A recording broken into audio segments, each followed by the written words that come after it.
Thank you. Well, thank you all for joining us. I'm going to move us to slide.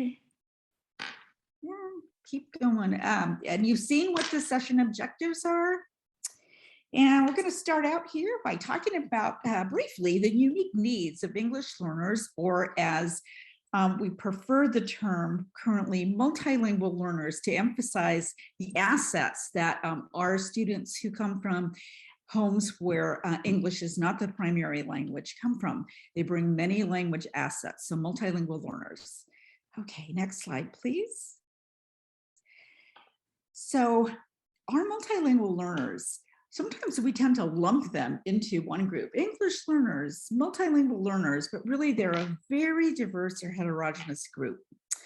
Known by many names. They're also known by emergent bilinguals, English learners. They used to be called limited English proficient students, but again, multilingual learners is our preferred term to emphasize their assets. Now, some are recent immigrants, and we know that we will be having a new immigrant group arriving, or if they have not already, from Afghanistan, and many of them are born in the United States. And what the research shows us is that, unfortunately, the multilingual learners that are born in the United States actually have lower achievement than immigrant groups. So we really want to be cognizant of that. And sometimes it's helpful to understand that part of the background of our English learners. Now, they come with a variety of language skills. Some have a little bit of English skills. Some have learned English as the national language in their home country. Some have little or no knowledge of English. And then some have a profile that is called what we call a simultaneous bilingual, meaning that from birth, they're learning two languages at one time, kind of intentionally. And others, which is the more common profile, are those bilinguals who learn language sequentially. So first language at birth, and then at some point in the future, a second language is added. Of course, the simultaneous bilingual being the strongest language model. Okay.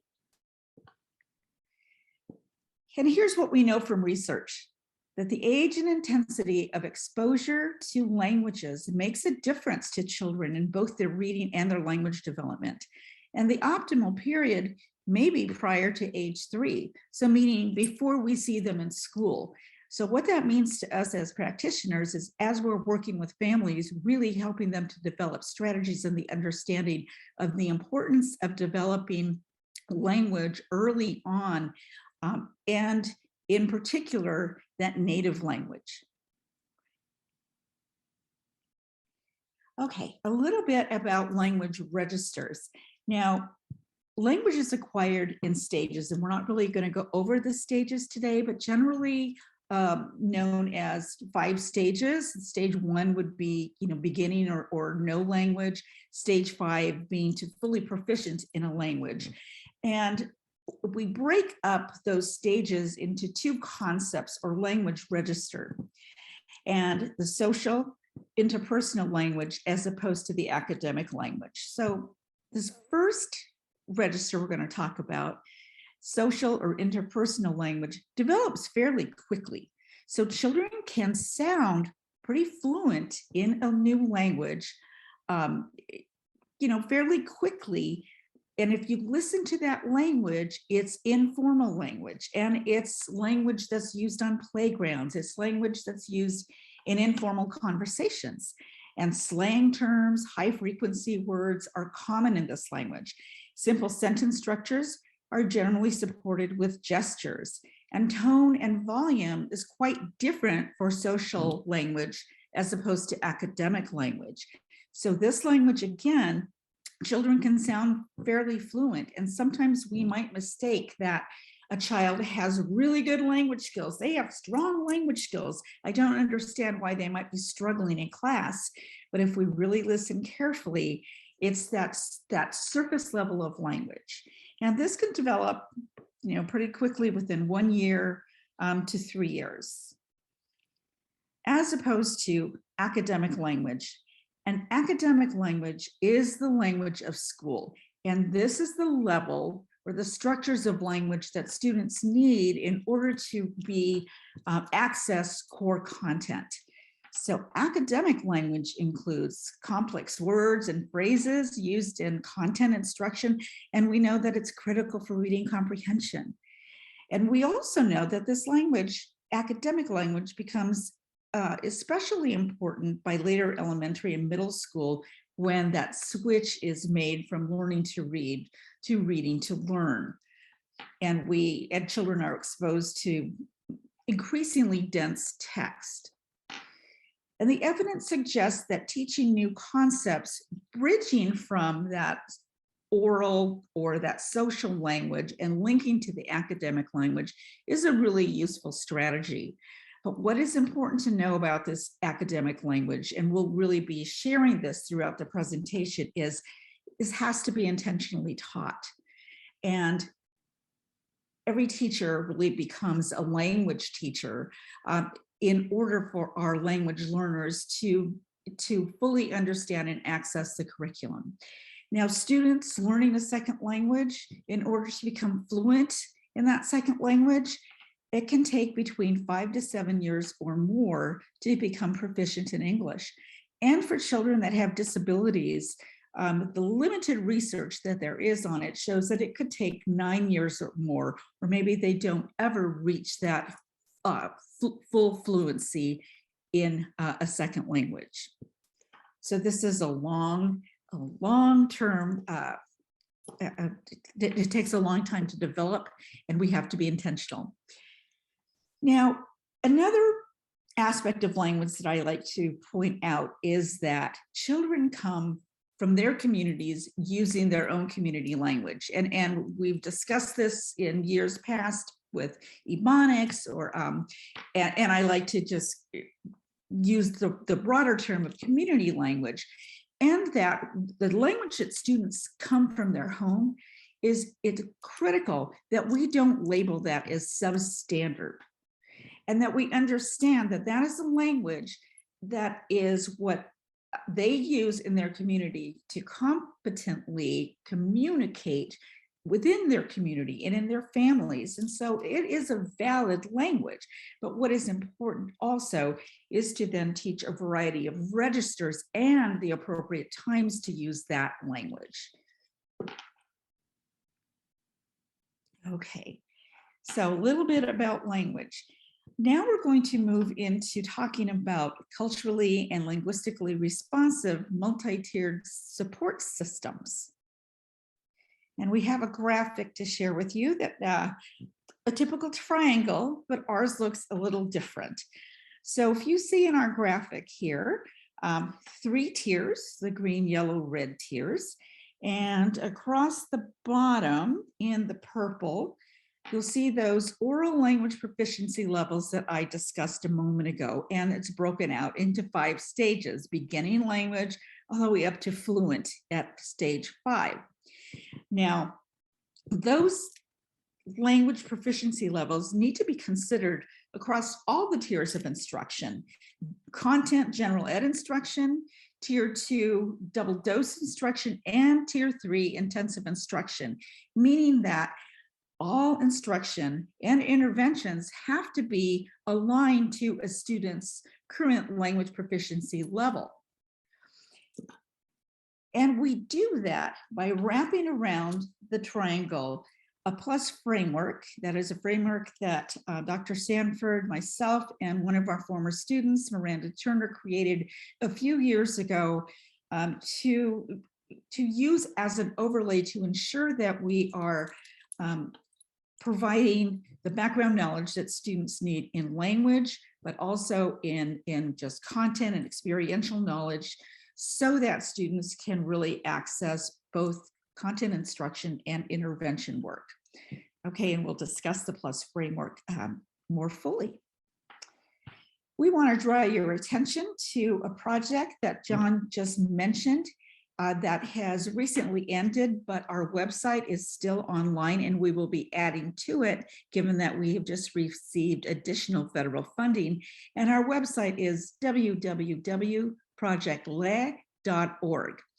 And if you scroll over to the resource tab, you'll see project briefs. We have just recently uploaded all 5 project briefs that are a range of briefs from culturally and linguistically responsive MTSS systems, looking at tiers 2 and 3 interventions, working with families. We're really proud of those briefs, as well as a tools section for a really handy culturally and linguistically responsive rubric that helps you determine the health of your MTSS system in regards to multilingual learners.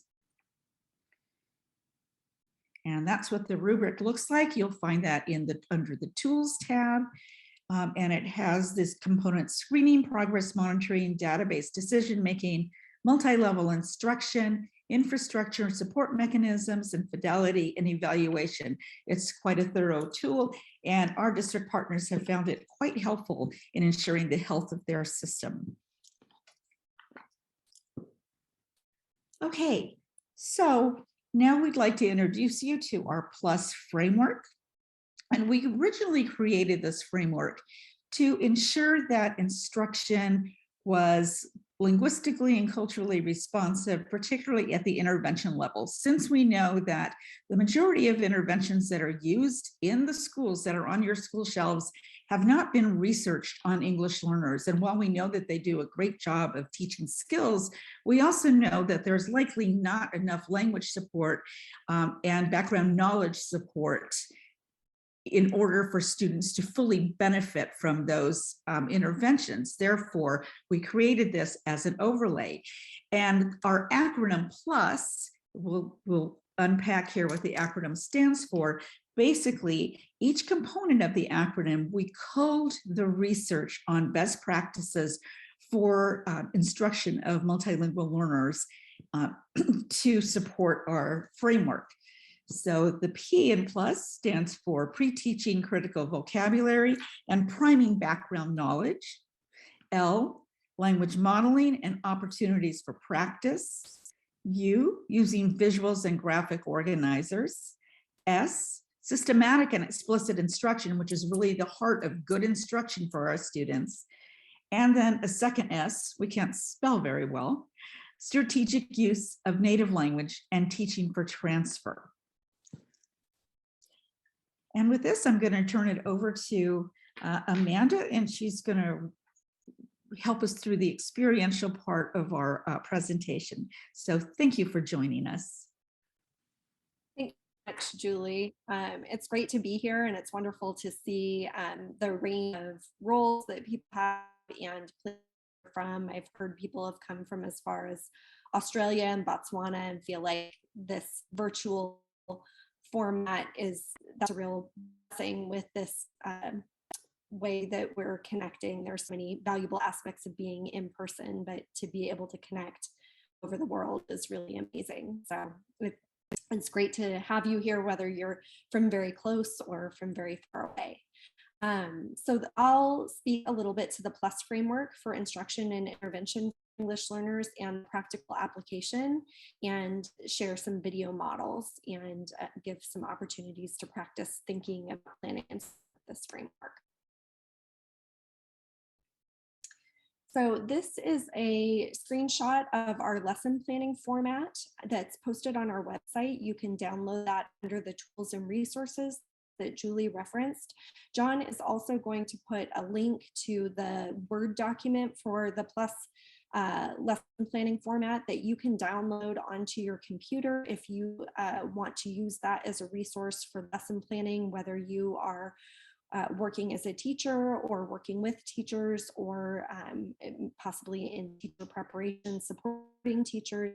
This can be a lesson planning format that is useful, the PDF version, and you can download the Word version. We utilized that lesson planning framework with our partner districts, and a little shout out to Tigard, Tualatin, and the wonderful schools that we worked with there, especially Metzger, Bridgeport, and Tualatin, for your outstanding contribution to our project. We utilized a video self-reflection process with these schools that involved planning the lesson recording. The teacher self-recorded and then noted what they observed in their own teaching and analyzed their instruction to determine the impact on the learning of English language learners. And so we're going to get a little snapshot of that process that we used as we talk about the PLUS framework. This is our video self-reflection form, page 1, and John again said that he would pop a link in the chat to show the teacher video self-observation form. And you can use this in Word format. It's not quite as pretty in the formatting as the PDF, which is also posted if you're interested in downloading and printing the Word format. You can type into the PDF, you could print and allow people to write on, which is usually the process that we used with the teachers that we were working with. So the video self-reflection form has plus features. It unpacks some examples of what it could look like, and they would use this format to note how they supported English learners and the responses and opportunities to improve support, and then they could rate whether an aspect was not in place, partially in place, or fully in place. And as we go through the PLUS framework, the thing that we highlighted with it is these are considerations. Not every lesson is going to include every aspect, but there are considerations to attend to as you're planning instruction for English language learners.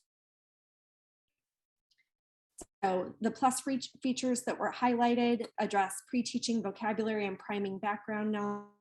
We gave some examples of that, like fast mapping unknown vocabulary or quickly defining vocabulary, using a system to identify unknown words. Our teachers taught a system for students to flag words and hold up their pointer finger if they had a word that they needed clarifying or a term that they needed clarifying, so students could monitor their own comprehension. Pre-teaching difficult vocabulary words, and pre-teaching necessary background knowledge. So these are evidence-based practices that we know are valuable for all learners, but especially critical to English learners who need access to that academic vocabulary. Language use and modeling included opportunities for students to practice targeted language skills, including sentence frames, opportunities to talk, write, precision partnering, think, pair, shares, those kinds of language opportunities. Using visuals and graphic organizers included things like using sentence strips, pictures, realia, motions, or total physical response, and people could just highlight which of those they used and make if they use other forms of or graphic organizers. Systematic and explicit instruction included modeling and guided practice with feedback, along with partner and independent practice. Strategic use of language involved providing additional practice on skills relevant to native language and culture, and teaching for transfer by explicitly noticing and noting similarities and differences across language, and really bridging what a student knows in their native language to help them understand concepts in English more effectively. Our second page of our video self-reflection form involves teachers reflecting on students' opportunities to respond. And so this form included opportunities to respond as a group, opportunities to respond in pairs or partnerships, and individual opportunities to respond. And teachers would observe an individual English language learner and track how many opportunities that student had to respond. Further, they would note the academic vocabulary that the teacher used, a student used, to increase attention to academic vocabulary and write down student responses. The teacher would then reflect on what ways that they observed themselves addressing their teaching goal and how the learners demonstrated they met their student goals, what was evidence of student learning. And then we asked them on glows or strengths in their lesson, and at least one or two opportunities for growth, things that they'd like to improve upon.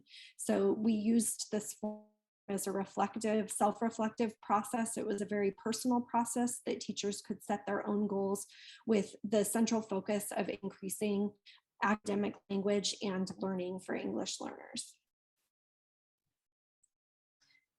So in unpacking the PLUS framework, pre-teaching critical vocabulary and priming background knowledge involves identifying and explicitly teaching the vocabulary and background knowledge that is unknown and critical to the understanding of the passage or unit of instruction. So we thought about different ways that you could improve that. That includes things like Archer and Hughes, explicit vocabulary instruction, using Freyer models to define words, talk about how we use them, give examples and non-examples with various different terminology. There's many, many different ways to enhance vocabulary instruction. And the key is that we're attending to those as we're teaching English language learners. Language modeling and opportunities for using academic language. Like Julie said, the academic language piece is oftentimes the piece that's missing for English language learners, and that we need to be thoughtful about developing. And this is true for all learners, but especially for students who are learning both content and language, that we need teachers modeling appropriate use of academic language and then providing structured opportunities for students to practice using the language in meaningful contexts. This oftentimes means structuring student responses, providing sentence frames. We've got a couple examples here. I selected the blank picture because, I agree because, I disagree because. Our partner district was excellent at creating language frames and charts that were used consistently across classrooms. You had third grade students coming into fourth grade who had practiced that academic language and discourse and could speak using a higher level of academic language and register because they had practiced using those structured sentence frames. So language modeling and opportunities for practice with academic language, using sentence frames is a really powerful support. And they can be used in a variety of formats and paired with any type of text, graphic organizer, or visual. They tend to have the highest impact when they're paired with opportunities for students to practice using the academic language, like precision partnering or talking chips or other forms of supporting student communication. You've got some examples of sentence frames here describing a neighborhood. A neighborhood is a special place. A neighborhood is where you blank. A neighborhood has blank to blank. Neighbors also have, or neighborhoods also have blank, and some neighborhoods have blank, and other neighborhoods have blank. A neighborhood is where you feel at home. So students can include ideas here, but have a structure for the language so they can increase the rigor of their responses. There's also sentence frames that have idea banks. So one of the main ideas, features, or concepts about communication is blanks. You can see students can select the language there. They start developing the flexibility of their language and understanding that these words are synonymous and have similar meaning, but they can select different words to represent their ideas. So our partner district was wonderful using effective precision partnering practices. Some of the key features of precision partnering were that the partnerships were intentional. There were clear roles assigned, so each student knew who was talking, who was speaking, controlled alternation. So we ensured that each student had a turn, because if you just leave it up to the students, the stronger student with the stronger language proficiency may dominate the conversation. So by controlling the turn taking and ensuring each student gets a turn to talk, you can ensure that your English learners have more active participation. Ensuring that explicit tasks for both partners are assigned so that there's a speaker and a listener role. Using language support like sentence frames and stems, and monitoring and giving feedback are all important aspects of precision partnering. So we have a video of a fourth grade teacher, Emily Gitt, who did a model lesson that surrounded a fourth grade unit from the anthology about Jose Limon. And we'll watch the video example. What we'd like you to do, if you were able to download the video self-observation framework, is we'd like you to highlight the components of PLUS and make note about how the teacher addressed the components, and then give an overall rating. If you didn't download it, you can feel free to take notes on a blank sheet of paper that highlights the pre-teaching vocabulary and priming background knowledge, and the language use and modeling. So this is a review lesson. The vocabulary had been previously taught, and this is an opportunity for them to go deeper and practice using the vocabulary. Students are going to be asked using their iPads to note whether a vocabulary concept is visible or invisible, and then share with their partner why they said that the concept was visible or invisible. So you get ready and I will pull up our video. Visible and invisible. You're right to use your tool and write the word discourage. What word? Discourage. Good. Tape it. Pax tells me you have it taped.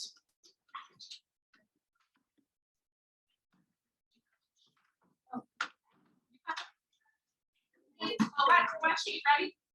I believe the word discouraged. Repeat. I believe discouraged. Fits best with because go. Fits best with because. Nicely done. You are going to put your discouraged in visible or invisible. Remember, visible means you can see it. Can you see discouraged? Invisible means you cannot see it. Discouraged. Feel helpless. Put it thumbs up. More pack shows me you have it in a spot. If you need help spelling discouraged, it's on the board. All right, you're telling your salt and pepper partner salt. You're going to start. I believe the word discouraged. Fits fast with because. Ready, set, go. I believe discouraged fits best in the. I believe discouraged fits best in the. Discouraged fits best in visible side because. Tell me salt and pepper. I said their sentence.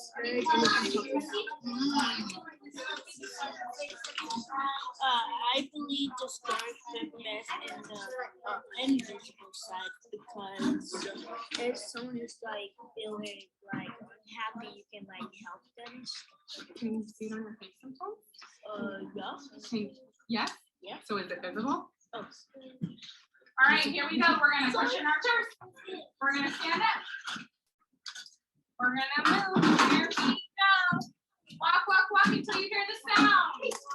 Now remember, we can agree and disagree with our partners. If you also put it invisible, agree or disagree. Back to your seats. Let's do it in 4. Chop, chop. Chop, chop. This sentence. I believe discouraged. If I have this word on the board, you have it right, starting at that pink line. I believe the word discouraged. You are writing the sentence we just said.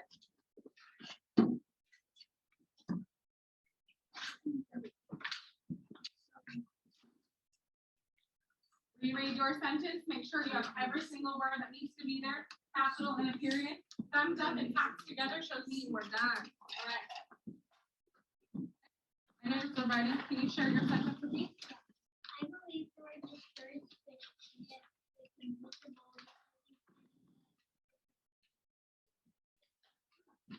Emotions are inside us, and we don't always show it. I love it. Agree or disagree, Mr. I disagree. What's the word?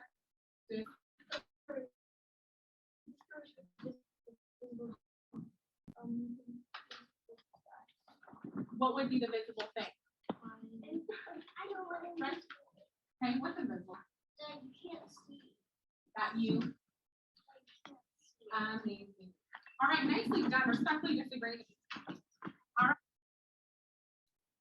All right, so what I'd like you to do now is note which features of the PLUS framework you saw and type them in the chat, please. Saw sentence frames, controlled turn taking. All students seemed engaged and were participating. More sentence frames. Structured learning.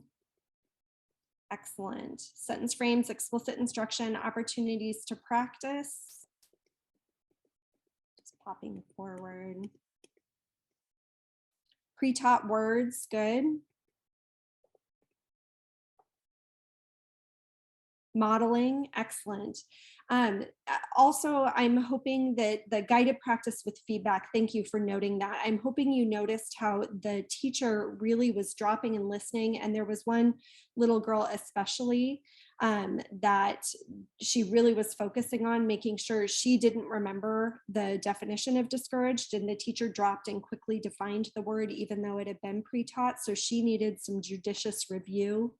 I see people also noting partner work, opportunity to speak and write, vocabulary explained in the pre-teach. There was clarification and checking the vocabulary. The teacher was dropping, listening, giving feedback, and then students have an opportunity to get up and move and exchange answers with new partners.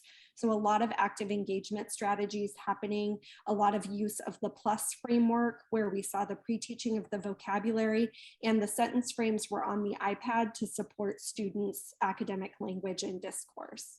Amanda, if I can interject too, earlier I said that we originally created PLUS really as an overlay to interventions, but what we found is when we started working in our partner schools is the framework is flexible and fairly straightforward so that it really resonated with general ed teachers as well. And so that's what you're seeing in these videos. It's use the PLUS framework in general ed or tier 1. Thank you so much, Julie. Great. So the next part of the PLUS framework is using visuals and graphic organizers. This definition involves strategically using pictures, graphic organizers, gestures, realia, and other visual prompts to help make language, critical language concepts and strategies more comprehensible for learners. That could include illustrating words on a word wall, having frozen moments or opportunities to kind of show what something looks like, expository text organizers, creating framed outlines, storyboards, comic strips, movie clips, whatever can help make the concepts and content more comprehensible. So this can look like, for example, defining words, having a visual, and then the sentence frames that students might use to speak about it, where they talk about the different phases that tomatoes go through in planting, harvesting, processing, transporting, and then selecting them for eating. Then we have systematic and explicit instruction. This includes, like what's noted in the chat, a lot of explaining, modeling, provided guided practice with feedback, and independent opportunities to practice content strategies and feedback. That famous Anita Archerism, the I do, we do, you do. It can be incorporated into programs or in the way instruction is designed and delivered. So most of your evidence-based, research-based programs use that explicit instruction framework. So oftentimes this is embedded in intervention programs, but a lot of times in core programs, it needs to be beefed up, added to, or enhanced. And you saw an example of how Miss Gitt did that in her lesson, and we're going to watch a little bit more of her doing some of that in a moment with a comprehension lesson. The next piece, strategic use of native language and teaching for transfer, involves using native language to teach or identify content and concepts students already know in their native language or culture to explicitly explain, define, and help them understand new concepts in English.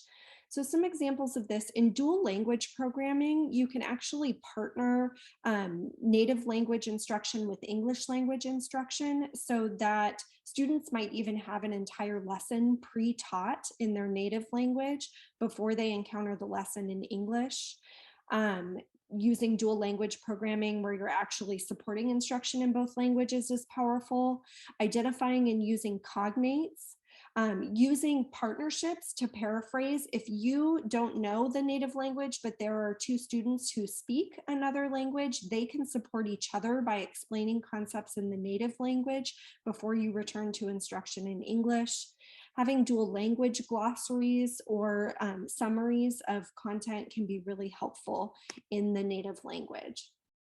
So dual language glossaries could be a published resource here where you actually have dictionaries that have terms defined across both languages. or it could be created with an individual or group. When students in a group speak the same L1, you can allow students to use their knowledge in their native language or L1 to support their acquisition of key content vocabulary in English. That's where Julie spoke about oftentimes students who come in and have a language background and have had education in their native language oftentimes perform better because they can build on the knowledge that they have and transfer it. Formats can vary from words and definitions to simple pictures with labels. And those that are created with and by students based on the need for the words tend to be some of the most successful. So when students create their own together as a class or with teachers and have their own dictionary that uses terms that are most used by them, that's a very powerful resource. So this could look like defining the word in English, but also having the Spanish word for it with a visual. So we're going to watch a second video. This is the next part of the lesson in Emily Gitt's classroom. And what we'd like you to do is we'll spend the first minute or so tallying opportunities to respond. You can use the second page of the video self-observation form, or you can just tally it on a sheet of paper and just tally how many times academic vocabulary was used, write examples of student responses, and be especially mindful about tallying the individual and whole group responses. Next, we'll highlight the components of PLUS, but we'll spend about a minute watching the video first. Who is our main character? What's his name? Jose. Jose. He's born. Say it. Where? Mexico. What? Mexico. Yes. When was he born? 1908. Yes. Is he a little boy right now, or is he a big adult? Big adult. He is a little boy right now. So we are summarizing his sequence of events. This is a biography. What is it? Biography. So does that mean that Jose is writing this himself? No. Someone else is writing. Someone else is writing this about who? Jose. Okay. So we're circling the who or what. So in this case, who is our who? Jose. Yep. Do we have a what? No. And we're underlining important information. So what are we underlining? Important information. Let's go to paragraph 6. Yep. Eyeballs are in the text. Yep. You are tracking. That shows us good that you know where we are. We're going to start by close reading this. So you're going to say the word when I stop. Paragraph 6. Here we go. Later that night, when Mama took Jose into bed, her sweet voice echoed in the darkness. Sora, sora, so. Say it. Sora, sora, so. Sora, so. Say it. Sora, so. The night, Jose. Okay, so that was just a little over a minute of instruction. And what I'd like you to do is just type in the chat, how many opportunities to respond did you count? 22, 19. Lost track, but made it to 21. Super, it's easy to lose track. So when we think about this whole group instruction, I see at least 18. I think I tracked about 19. And when we think about whole group instruction and the way she's involving actively the broad range of learners, you can see that she's utilizing a lot of whole group strategies. This is the same group that you just witnessed her using partner responses with. I see Natalie cited. I appreciate that all the students were responding and there wasn't a reliance on hand raising and calling on individual students. Absolutely. So every student is getting practice, and practice talking about, we're underlining important information. So students are getting some practice speaking to that academic vocabulary. Good. We're going to continue watching watching this lesson, and you can use the other part of the PLUS framework now and note what are the features: pre-teaching language, language use and modeling, using visuals and graphic organizers, and strategic use of native language and systematic and explicit instruction. And really thinking about, I'm seeing that miles on the tongue. I love it. We kind of had conceptualized this as like a language pedometer, that we want to count our language steps or count the number of miles we get on the tongue. So be watching for how those plus features lead to increased academic language. So we'll continue watching her teaching students to summarize important events from the story. Dream of the bullfight. All right, circle the hoop. We know who it is. Circle it. Circle the hoop. Find out who is our main character.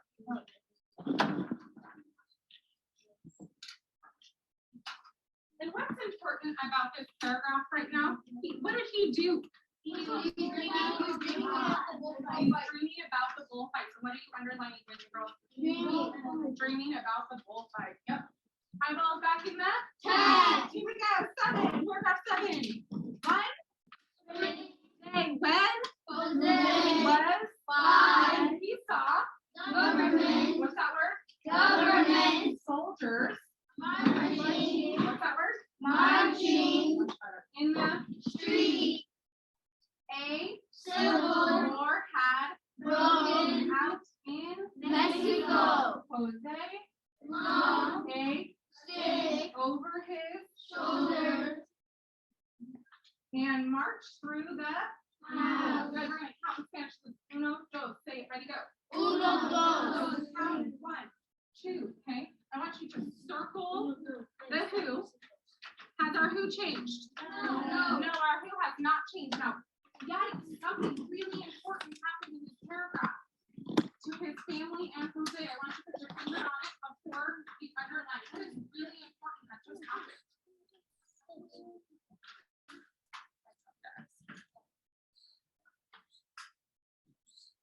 What is really important that just happened?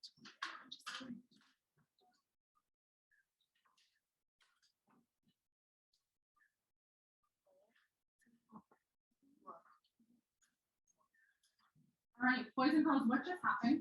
Is this a positive or a negative thing? Negative. Negative thing. You're going to circle Jose. We're going to underline a civil war had broken out. Do I need to add something to our sequence of events? No. Yes. Yes. What do I need to add?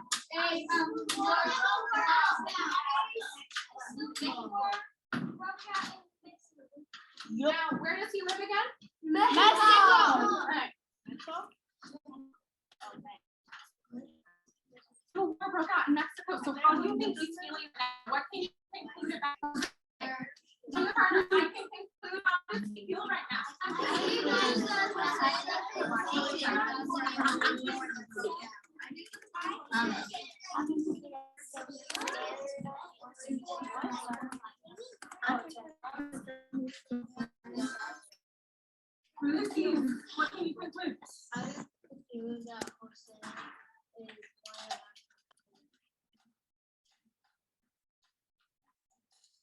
What can you conclude? What can you conclude? I can conclude that Jose is feeling horrified right now. All right, here we go. Back in the text. Paragraph 8. Here we go. All right. The next day, red shots rang out. The rebels had attacked their town, surrounded by fighting. Jose's family hid in the cellar for 3 days and 3 nights. I want you to go back to the top. The next day, back to the top of that paragraph. We're going to read this accurately and fluently. The next day, paragraph 8, only paragraph 8. Thumbs up when you've done it. The next day, ready, set, read.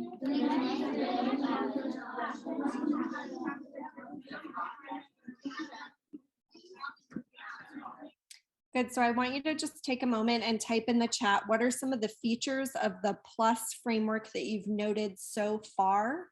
And what do you see as the impact on student learning? Type the features of the PLUS framework that you've noted so far, and what is the impact on student learning? Whole group responses keep everyone actively engaged in thinking. Guided practice with feedback allows students to evaluate their thinking and adjust as needed. Everyone is engaged because they are on the whole time. It's systematic, but I wonder about the pace. It seems so fast that if a student didn't understand, okay, there isn't a moment to ask or get help. You'll notice the teacher right here is kind of monitoring and giving feedback. So this moment for rereading for accuracy, she's having a chance to check in. So good question and good point. Good. All right, we'll keep going. As you note things, feel free to type them in the chat, and we'll kind of review them at the end. So we saw sentence frames, opportunities to talk, writing, and using the graphic organizer. The teacher is noting the sequence of events so that every student can see it visually. Excellent, as students are also supposed to be noting it in their writing. Good, we'll keep going.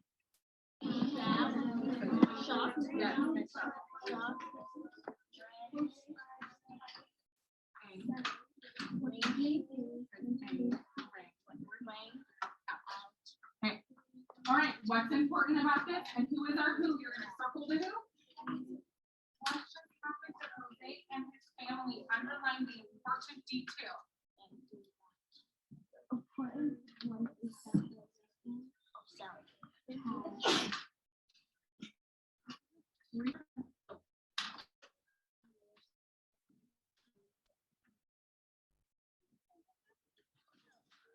Need to add anything to our sequence of events? Yeah. Okay, you went form, you went family, so the word broke out. Now what?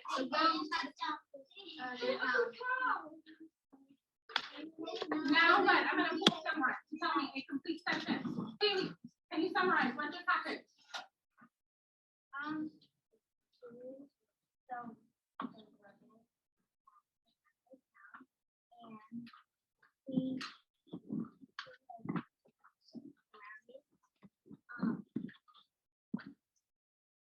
What did they have to do?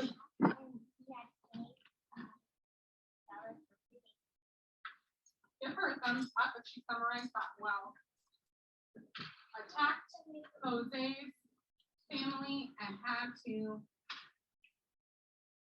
and stayed in the cellar for, that's an and because I'm going real quick. 3 days, 3 nights.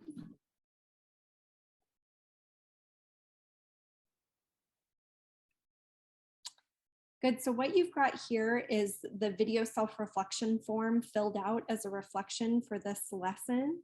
And so I also saw Sarah noted sentence frames provide a level of support and access that allows students to try out language in a safe way as they gain fluency.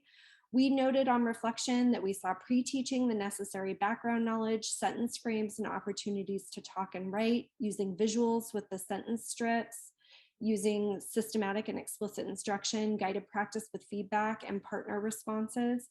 The features were noted here, and then we noted which features felt like they were fully, partially, and not yet in place. There was a little bit of connection to native language by using, for example, uno, dos, but it really wasn't the strategic use of native language that we would think to support student learning. So please type in the chat any additional things that you noticed or especially impact student learning. Academic vocabulary, summarizing important details. Great, thank you. So for English learners to be successful, every school needs those robust systems that provide culturally and linguistically responsive instruction, interventions, and assessments. And so we really want the PLUS framework to provide a framework for doing that. I'll pass things back to Julie to kind of wrap us up and close us out.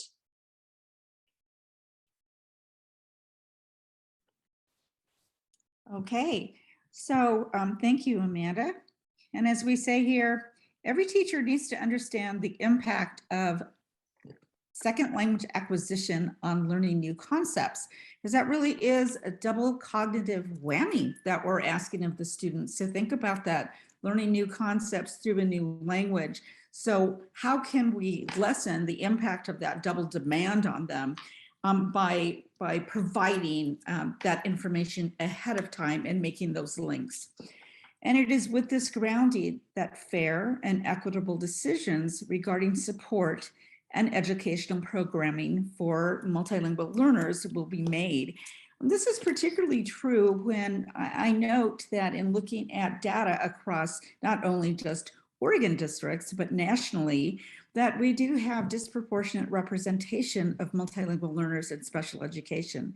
And often it has to do with the lack of really aligning and scaffolding instruction for the language needs and that double cognitive demand for multilingual learners. So for all of those reasons, we hope that you will learn more about our PLUS framework. Check out our website. Again, these videos and more are on the website for you to access and to look at good instruction and to do some self-evaluation or evaluation of what you're seeing in our videos. Here are just other samples of the marvelous resources that we have on there. There is a free downloadable book on PLUS that just has a blank lesson plan and describes it in detail. And it comes in English and in Spanish. And we have a great process that we've used in our partner schools called language-focused repeated reading, where repeated reading is a strategy that is a fluency strategy that's often used in schools. But for language learners, what we find is that we really need, again, that intentional focus on language, because reading isn't just about how fast. It is about reading to learn, reading to comprehend. So when we pair a language focus with repeated reading and comprehension, then students we've noted that they've really made good progress. So all of these and more are on our website. And again, we will continue to add to the resources.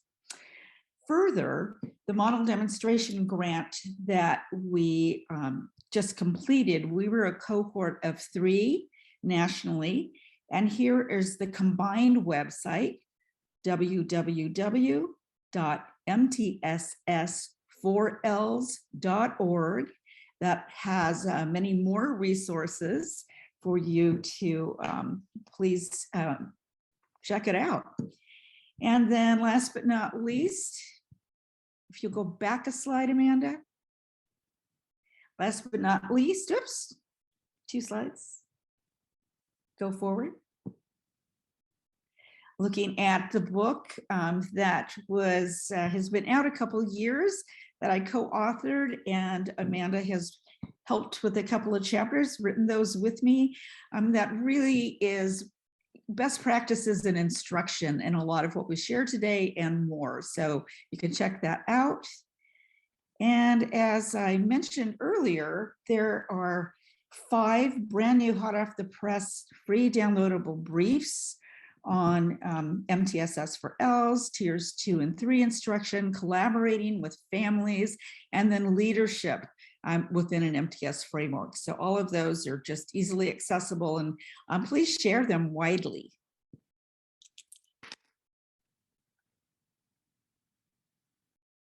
Great.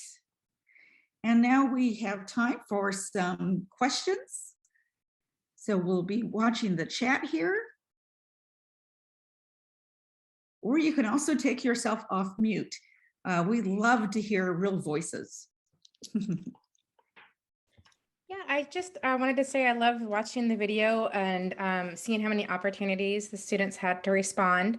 I've just been in some classrooms where there's maybe like 3/4 of the students are responding, and then how do you address those sort of 1/4 or whatever that don't respond, that just sort of sit there and fiddle with stuff or talk to their friends? Great, thanks so much for that question, Sarah. I think this teacher is very, very skilled with that. And one of the things that she uses very strategically is proximity. So she will get closer to students, and you notice that she does return to one student repeatedly. That's a student who's an English learner who also has an IEP, and she's providing really careful monitoring. And so you see her getting more frequent feedback. You also noted that a couple of times when she didn't hear as many students responding, that she would ask them to respond again. So as you know, in a whole group like that, you won't necessarily get everybody perfectly every time, but using proximity, having students go back and try it again, and getting in and monitoring with the student individually and one-on-one during those moments where she had students review fluency are strategies that she used to increase participation. This would obviously need to be done in conjunction with small group instruction, where you could monitor more carefully and make sure that any students who weren't having whole group opportunities to respond with the whole group would get those frequent opportunities to respond in small group intensive instruction. I hope that addressed your question. That did. Thank you very much. Absolutely. Great question. What other questions do you have? Saw in the chat, appreciate the language focused repeated reading process connected to the simple view of reading. Thanks for noticing that. I'm curious how much training and what type of training that teacher had to get to that level of being able to roll through the lesson. Absolutely. So this teacher had had training both in the PLUS framework and some pretty individualized coaching. Something that I meant to say at the beginning is this was a model lab classroom lesson. So you may have noticed some other teachers in the video. This was an opportunity that other teachers from around the district were invited to observe this teacher to learn the teaching techniques. They were dropping and listening to students. So she was a teacher who was very seasoned and was actually being used to model these practices to other teachers in a lab classroom site, and we were taking video of that teaching experience as well. Julie, do you have anything to add to that?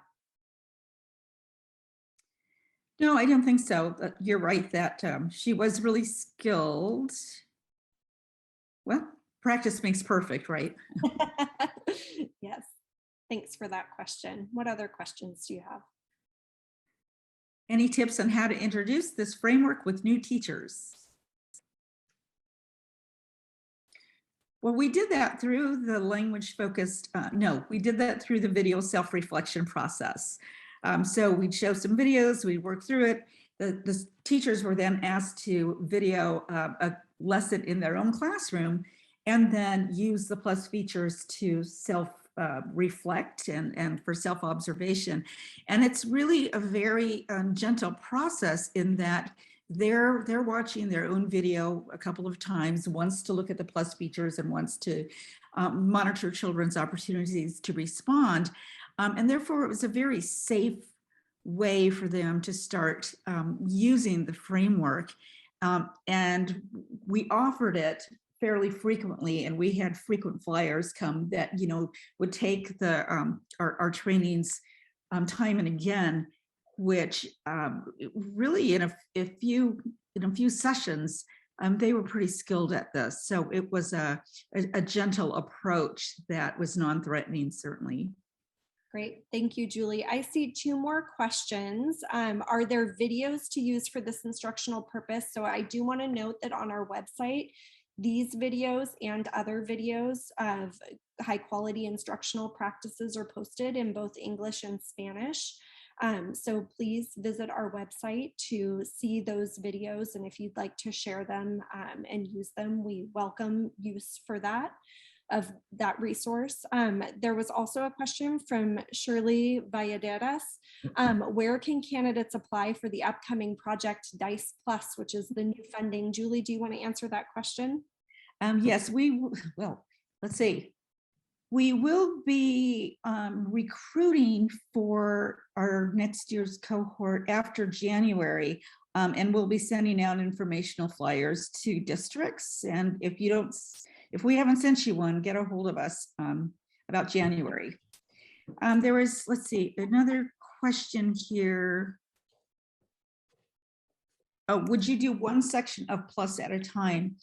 You know, I think the idea is to really look at the features of Plus and you know, you can, and I think the language and the background piece are the most important components, but it really is this framework that fits together pretty seamlessly in terms of looking at the components that need to be attended to, and then the strategies in which to use to teach those components.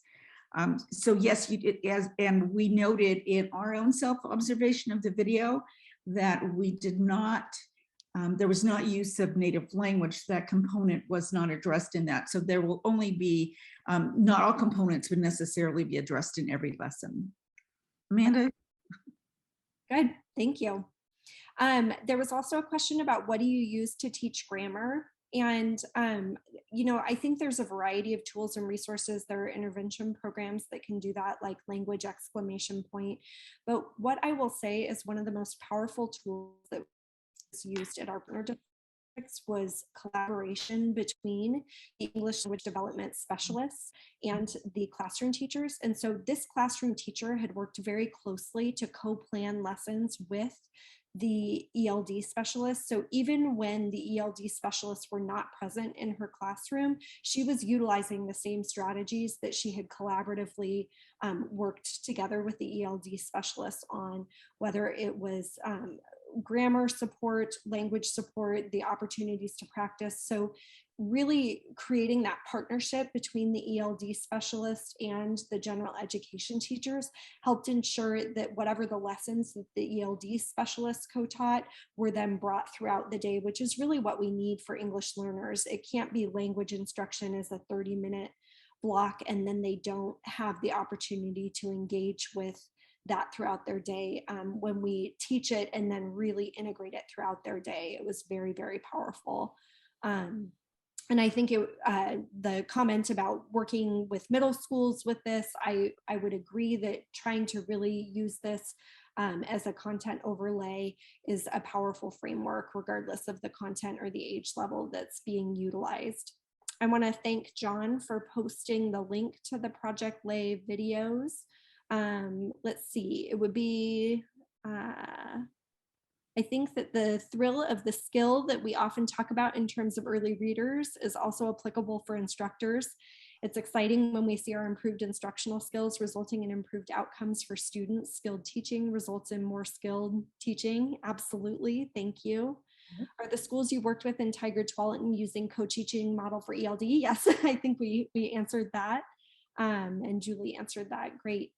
So I think that model was really powerful. And what they did was they would schedule planning time. The administration was really supportive of having a planning time with the ELD teachers and the classroom teachers each week. They would plan the ELD and content area lesson and co-teach it, but then you saw the teachers pulling those strategies that they utilized and weaving them throughout the day. Any added feedback about that? I know there was really great work happening around bridging and really explicitly teaching teachers to bridge across the languages too. Thanks for these excellent questions. Really appreciate the questions and people adding their comments and feedback. It's so wonderful to work with people who are passionate about improving learning outcomes for all learners, but I think especially focusing on our English language learners, which our educational system has historically underserved. So really acknowledging that they come with the need to learn content and language, and they come with a rich